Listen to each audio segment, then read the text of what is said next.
Queridos hermanos y hermanas en Cristo, qué maravilla estar juntos esta tarde para buscar el rostro del Señor y compartir este momento de comunión espiritual. Que la paz de nuestro Señor Jesucristo, la gracia de Dios Padre y la dulce comunión del Espíritu Santo sean con cada uno de vosotros, con vuestras familias y con vuestros hogares. ¿Sabías que en la Biblia, el desierto no es solo un lugar geográfico, sino un poderoso símbolo? En las Escrituras el desierto aparece 271 veces y, curiosamente, es en este entorno hostil donde tienen lugar algunos de los encuentros más transformadores con Dios. ¿Te has preguntado alguna vez por qué Dios elige el desierto como escenario de algunas de sus mayores manifestaciones? La respuesta es sorprendente. En el desierto, estamos despojados de distracciones. En el desierto, no hay donde esconderse. En el desierto, se nos caen las máscaras y se nos agotan los recursos. Es precisamente cuando somos vulnerables cuando Dios se revela más claramente. Piensa en Moisés. Fue en el desierto donde encontró la zarza ardiente. Piensa en Elías. Fue en el desierto donde escuchó el suave susurro de Dios. Piensa en Juan el Bautista. Fue en el desierto donde preparó el camino para el Mesías. E incluso nuestro Salvador Jesucristo comenzó su ministerio después de 40 días en el desierto. Hoy quiero hablarte de un principio espiritual extraordinario. Dios provee milagrosamente en el desierto de nuestras vidas. Muchos de nosotros estamos atravesando desiertos en este momento. Tal vez sea un desierto financiero, donde miras a todas partes y solo ves facturas, deudas y escasez. Podría ser un desierto emocional, donde la soledad, la ansiedad o la depresión han minado tus fuerzas. O tal vez estés en un desierto relacional, donde tu matrimonio es estéril o la relación con tus hijos parece distante y sin vida. Pero tengo una noticia que renovará tu esperanza. En las Escrituras, el desierto nunca es el destino final. Siempre es un lugar de paso, un lugar de preparación para algo más grande. Esta noche, invoquemos la poderosa protección de Dios sobre nuestras vidas. Declaremos que el Señor está delante de nosotros abriendo caminos, que está detrás de nosotros impidiendo ataques sorpresa, que está a nuestra derecha y a nuestra izquierda guardando nuestros pasos. Y clamemos para que la preciosa sangre de Jesús cubra nuestras vidas, nuestras familias y nuestra nación de norte a sur, de este a oeste.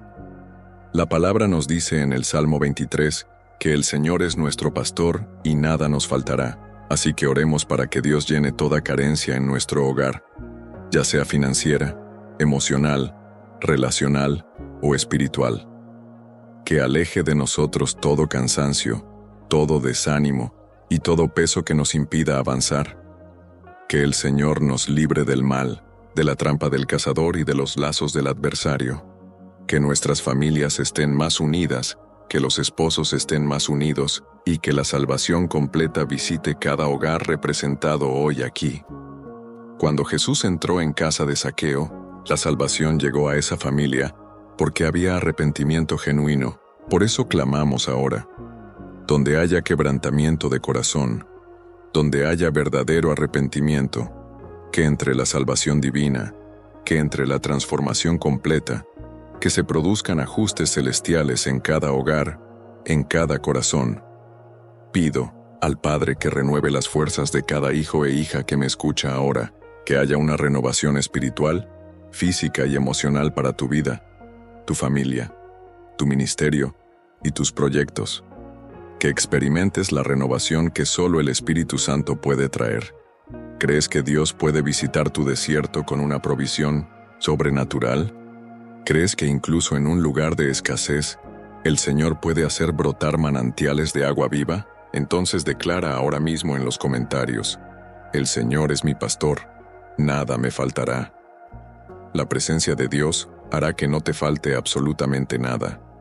Sigamos juntos este camino de fe, creyendo que nuestro Dios es especialista en convertir los desiertos en jardines florecientes. Ahora quiero compartir contigo un poderoso pasaje bíblico que ilustra perfectamente cómo Dios provee en el desierto. Esta historia tuvo lugar alrededor del año 1446 a.C., cuando el pueblo de Israel se encontraba en su travesía por el desierto tras su liberación de Egipto. En el capítulo 11 de Números, versículo 31, la palabra nos dice: Entonces el Señor sopló un viento que trajo codornices del mar, y las dejó caer sobre el campamento, un día de camino a un lado y un día de camino al otro, alrededor de todo el campamento, y casi 2 codos de altura sobre la faz de la tierra. Entendamos el contexto de esta extraordinaria situación. Los israelitas, después de ser liberados de la esclavitud en Egipto, alrededor de 1447 a.C., enfrentaron un tiempo de intensa necesidad en el desierto. Estamos hablando de aproximadamente 2 millones de personas vagando por un territorio inhóspito, con recursos extremadamente limitados. La situación era aparentemente imposible: alimentar a una multitud en medio de la nada. Pero mira lo que hizo Dios. No creó comida simplemente de la nada. En su infinita sabiduría, el Señor utilizó elementos de la naturaleza que ya existían: el viento y las aves migratorias. Las codornices son aves que realizan migraciones estacionales entre Europa y África, atravesando la península del Sinaí. Los eruditos bíblicos señalan que, tras largos vuelos sobre el Mediterráneo, estas aves se cansan mucho y vuelan bajo, lo que facilita su captura. El viento divino simplemente dirigió estas aves al lugar exacto donde acampaba el pueblo. Este es un poderoso principio. Dios a menudo utiliza elementos naturales y circunstancias ordinarias para realizar sus extraordinarios milagros. Él puede cambiar la dirección de los vientos en su vida para traer provisión inesperada exactamente donde usted está. Fíjate también en la abundancia de la provisión divina. El texto dice que había codornices de hasta 2 codos de altura, aproximadamente 1 metro de altura, cubriendo un área de varios kilómetros. La Biblia dice que el que menos recogió 10 homer, unos 220 litros. No era suficiente, era superabundante. ¿Qué nos enseña esto hoy? Cuando Dios provee, no se limita a ofrecer lo mínimo, sino que provee en abundancia. Como dijo Jesús en Juan 10:10, yo he venido para que tengan vida y para que la tengan en abundancia. Como ven, mis hermanos y hermanas, Dios puede transferir bendiciones, oportunidades y recursos que parecían destinados a otros, y dirigirlos específicamente a ustedes. Tal vez haya oportunidades que ni siquiera sabías que existían, negocios que no parecían estar a tu alcance, puertas que parecían eternamente cerradas. Pero cuando sopla el viento favorable de Dios, las situaciones cambian rápidamente. Como dice Isaías 43:19, «He aquí que yo hago una cosa nueva que va a salir a la luz. ¿No la percibís? He aquí que abriré camino en el desierto y ríos en la soledad». Dubái, en los Emiratos Árabes Unidos, era solo arena hasta los años 1960. Hoy es una de las ciudades más prósperas del mundo. Las Vegas, en pleno desierto de Nevada, se ha transformado en una metrópolis vibrante. Si el hombre puede transformar el desierto, ¿cuánto más puede hacerlo Dios Todopoderoso? El rey David comprendió este principio cuando escribió en el Salmo 78:19-20. Hablaron contra Dios, diciendo: ¿podrá Dios preparar mesa en el desierto? He aquí que Él ha herido la peña, y de ella han corrido aguas, y han brotado arroyos, en abundancia. ¿Puede también dar pan o proveer de alimento a su pueblo? La respuesta es un rotundo sí. Dios puede preparar una mesa en tu desierto. Puede hacer brotar aguas en tu sequedad. Puede enviar el viento de la provisión sobrenatural a tu situación imposible. Para recibir esta provisión, necesitamos 2 cosas fundamentales: estar en la dirección de Dios y clamar a Él. El pueblo de Israel seguía la columna de nube durante el día y la columna de fuego durante la noche. Estaban en la dirección de Dios, y cuando clamaron en su necesidad, Dios respondió abundantemente. ¿A qué te enfrentas hoy que parece imposible? ¿Cuál es tu desierto? Ponte en la dirección de Dios y clama a Él con fe. Prepárate para ver los vientos de la provisión de Dios soplar a través de tu vida. Ahora que entendemos cómo Dios provee milagrosamente en nuestros momentos de necesidad, profundicemos nuestra comprensión de la increíble protección espiritual que Él ofrece. Esta protección no es solo contra las dificultades materiales, sino también contra las batallas invisibles a las que nos enfrentamos a diario. Muchos biblistas consideran el Salmo 91 como el escudo del creyente, probablemente escrito durante el reinado de David, aproximadamente 1010-970 a.C. Este salmo ha fortalecido a los creyentes durante más de 3 milenios. Examinemos algunas de las capas de protección descritas en este extraordinario texto sagrado. En primer lugar, fijémonos en el versículo inicial. El que habita en el lugar secreto del Altísimo descansará a la sombra del Todopoderoso. La palabra hebrea para habitar aquí es yashav, que significa permanecer o residir permanentemente. No se trata de una visita ocasional a Dios, sino de fijar una residencia constante en su presencia. El escondite mencionado no es un lugar físico, sino una posición espiritual. En el antiguo Israel, las fortalezas se construían en lugares altos, proporcionando seguridad contra los invasores. Espiritualmente, situarse en el lugar secreto del Altísimo significa vivir en íntima comunión con Dios, donde las fuerzas hostiles no pueden llegar. El Salmo identifica varias amenazas de las que estamos protegidos. El lazo del cazador, 23, representa las trampas ocultas que tienden los enemigos. En la antigüedad, los cazadores ponían trampas camufladas para cazar pájaros.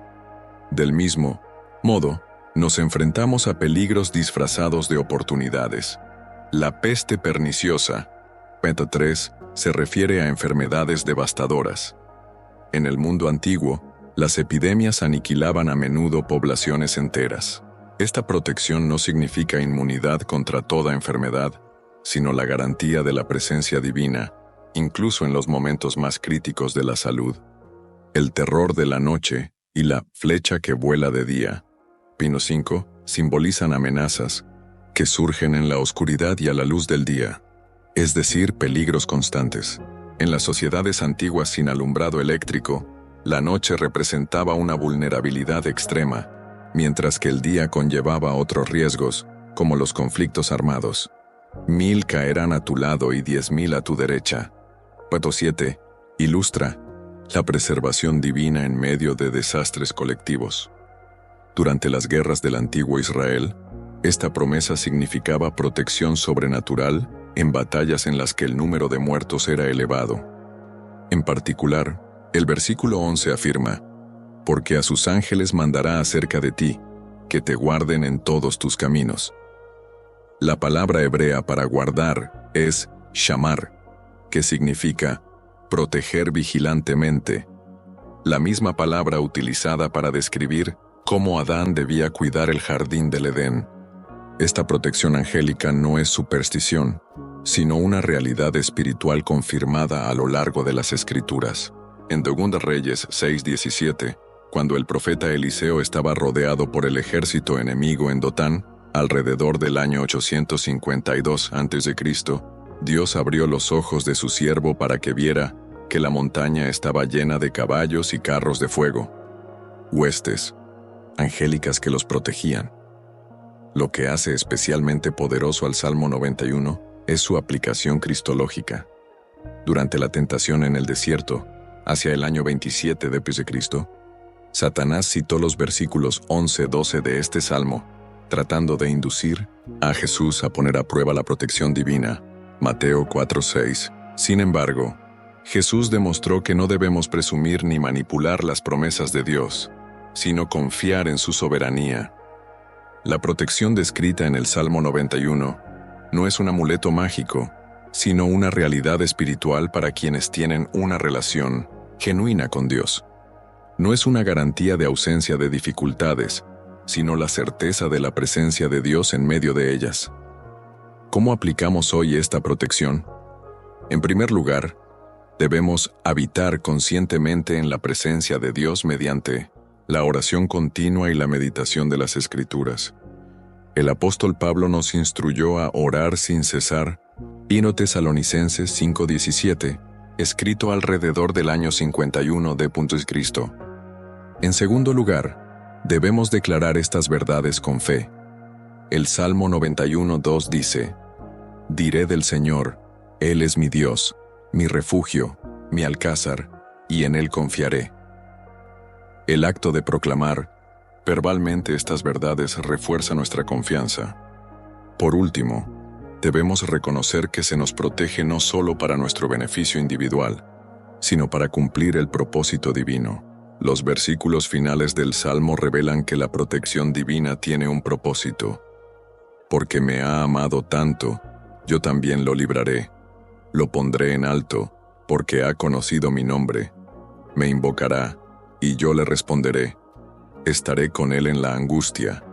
Lo sacaré de ella y lo glorificaré. Esta noche, mientras afrontamos incertidumbres y peligros, situémonos conscientemente bajo esta cobertura espiritual descrita hace 3 milenios, pero eternamente eficaz para todos los que buscan refugio en el Señor. En esta parte de nuestro encuentro espiritual, quiero compartir algo que hace latir el corazón de Dios: la restauración de la salud y la integridad de sus hijos. La curación divina no es solo un concepto teológico abstracto, sino una expresión tangible del carácter compasivo de nuestro Padre Celestial. Comencemos con un pasaje bíblico en Éxodo 15:26, cuando Dios declaró al pueblo de Israel alrededor de 1446 a.C. Yo soy el Señor que os sana. En el idioma hebreo original, el término utilizado es Jehová Rafa, literalmente, el Señor que sana. Este es uno de los nombres que revelan el carácter divino, demostrando que la curación forma parte de la esencia de quién es Dios. Durante el ministerio terrenal de Jesús, alrededor del 27-30 d.C., alrededor del 25% de su trabajo se dedicó a la restauración física de las personas. Piénsalo, una cuarta parte de los evangelios se refieren a la restauración de la salud. En Mateo 8:16-17 leemos: Cuando llegó la noche, le trajeron muchos endemoniados, y él expulsó los espíritus con su palabra, y sanó a todos los enfermos, para que se cumpliera lo dicho por el profeta Isaías, que tomó sobre sí nuestras enfermedades y cargó con nuestras dolencias. El profeta Isaías había profetizado esta dimensión del ministerio mesiánico aproximadamente 700 años antes, declarando en el capítulo 53, versículo 5: Él fue traspasado por nuestras transgresiones y molido por nuestras iniquidades. El castigo que nos trae la paz fue sobre él, y por sus heridas fuimos nosotros curados. Fíjate en algo fascinante. En el texto original, la expresión hemos sido sanados utiliza el tiempo perfecto, que indica una acción ya completada, con efectos en curso en el presente. Esto significa que desde la perspectiva divina, nuestra restauración ya ha sido asegurada en la cruz del Calvario. La sanidad divina se manifiesta de varias maneras en las Escrituras. Sanación instantánea, como ocurrió con el siervo del centurión, Mateo 8:13, en aquella misma hora, o la mujer con flujo de sangre, Marcos 5:29, inmediatamente. Curación progresiva, ejemplificada por el ciego de Betsaida, que al principio veía a la gente como árboles que andaban, antes de la restauración completa. Marcos 8:22-25, 3. Curación por instrucción. Como Naamán, el general sirio que tuvo que sumergirse 7 veces en el río Jordán para quedar limpio de la lepra. Segunda Reyes 5:1-14, hacia 850 a.C. 4. Como cuando Isaías recetó una pasta de higos para la enfermedad del rey Ezequías. Isaías 38:21, alrededor del 701 a.C. Independientemente del método, la fuente siempre es la misma: compasión y poder divinos. Es esencial darse cuenta de que la curación no se limita a la dimensión física. La palabra griega sozo a menudo traducida como salvar, en el Nuevo Testamento, conlleva significados de plenitud, rescate, liberación y restauración. Jesús vino a restaurar al ser humano en su totalidad, cuerpo, alma y espíritu. En el fascinante pasaje de Juan 5, Jesús se acerca a un hombre enfermo, desde hace 38 años con una pregunta intrigante. ¿Quieres ser curado? Ven 6. Esta pregunta aparentemente obvia revela que la verdadera curación no solo implica la intervención divina, sino también la voluntad humana de ser transformada. ¿Cómo recibimos y administramos la curación hoy? En primer lugar, reconocemos la soberanía divina. Aunque Dios es capaz de sanar todas las enfermedades, obra según su sabiduría superior. Pablo, a pesar de ser usado poderosamente en milagros de sanación, Hechos 19, 11, 12, vivió con su propia espina en la carne. 3 Corintios 12, 7, 9. En segundo lugar, ejercemos una fe auténtica. Santiago 5, 14, 15 nos dice: ¿Está enfermo alguno de vosotros? Llama a los ancianos de la iglesia y que oren sobre él, ungiéndole con aceite en el nombre del Señor. Y la oración de fe salvará al enfermo, y el Señor le resucitará. En tercer lugar, reconocemos la complementariedad entre la intervención divina y los recursos médicos. Lucas, el autor del tercer evangelio y de los Hechos de los Apóstoles, era médico. Colosenses 4:14. Dios actúa a menudo a través de la sabiduría concedida a los profesionales de la salud. Esta tarde hemos llegado al punto culminante de nuestro viaje espiritual. Después de explorar la provisión de Dios en el desierto, la protección del Salmo 91 y el poder restaurador de Dios, ahora necesitamos convertir todo esto en pasos concretos. Después de todo, como nos enseña Santiago 2:17, la fe por sí misma, si no va acompañada de obras, está muerta. La fe auténtica nunca se queda solo en el ámbito de las ideas o las emociones, se manifiesta a través de acciones tangibles. En Hebreos 11, la galería de héroes de la fe nos muestra a personas que no solo creyeron, sino que actuaron conforme a su confianza en las promesas divinas. Noé construyó un arca cuando no había señales de lluvia, hacia 2350 a.C. Abraham abandonó su tierra natal en dirección a lo desconocido, hacia 1921 a.C. Moisés eligió sufrir con el pueblo de Dios en lugar de disfrutar de las riquezas egipcias, hacia 1486 a.C. Los israelitas marcharon alrededor de Jericó durante 7 días, hacia 1406 a.C. Estos ejemplos ilustran un principio fundamental. La verdadera fe exige una respuesta concreta. Como dijo el reformador Martín Lutero en el siglo XVI, la fe es una obra viva y audaz. Es imposible que no esté constantemente haciendo el bien. Hay 5 expresiones prácticas de la fe que quiero destacar esta tarde. En primer lugar, la fe compartida. Jesús ordenó: de gracia recibisteis, dad de gracia. Mateo 18. Cuando Dios nos bendice, nos convertimos en canales de esa bendición para los demás. Te invito a identificar a 7 personas en tu círculo de relaciones que necesiten el mensaje que hemos recibido hoy y a compartirlo activamente. La tecnología nos permite multiplicar el impacto de la verdad al instante. En segundo lugar, la fe declarativa. La Biblia afirma en Proverbios 18:21 que la muerte y la vida están en poder de la lengua. Declarar las promesas de Dios no es una fórmula mágica, sino una expresión de confianza en el carácter de Dios. Durante esta semana, elige 3 versículos que respondan directamente a tus circunstancias y proclámalos a diario con convicción. Entonces, tercer lugar, la fe disciplinada. En 1 Corintios 9:27, Pablo describe cómo disciplinaba su cuerpo para no ser descalificado después de predicar a otros. La fe requiere autodisciplina, levantarse temprano para buscar la presencia de Dios, ayunar periódicamente, dedicar tiempo al estudio sistemático de la Biblia, comprometerse a encuentros diarios con Dios a las 6 de la mañana y a las 6 de la tarde, estableciendo un ritmo espiritual constante. En cuarto lugar, una fe generosa. Jesús enseñó: «Dad y se os dará». Lucas 6:38. La generosidad financiera no es una transacción comercial con Dios, sino una demostración de confianza en su provisión. Cuando sembramos recursos en tierra fértil, expresamos una fe tangible en el Señor como fuente inagotable. Por último, la fe se aplica en todas las dimensiones de la vida.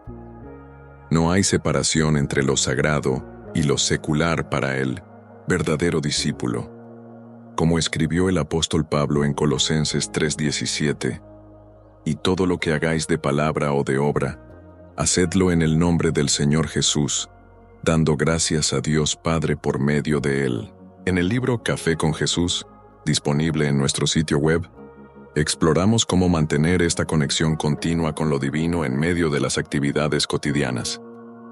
Este devocionario ofrece alimento espiritual diario, fortaleciendo tu práctica constante de la fe. Recuerda, no basta con conocer los principios espirituales, debemos incorporarlos a nuestra existencia diaria. Como dijo el teólogo Dietrich Bonhoeffer durante la Segunda Guerra Mundial, solo el que cree es obediente, y solo el que es obediente cree de verdad. Al clausurar este encuentro, les dejo con una provocación inspiradora. La fe que no transforma tu agenda, tus prioridades y tus relaciones, no transformará tu realidad. Lo extraordinario siempre comienza con pasos ordinarios de obediencia. Recibe esta declaración profética sobre tu vida. El mismo Dios que envió codornices a Israel en el desierto, que protegió a Daniel en el foso de los leones, que multiplicó los panes y los peces en las manos de Jesús, manifestará su poder en tus circunstancias a medida que ejerzas una fe práctica. No te limites a creer, actúa como si creyeras. Mañana estaremos juntos de nuevo, persistiendo en este viaje de transformación. Comparte ahora este encuentro con 7 personas. Sé bendecido, pero también sé un instrumento de bendición.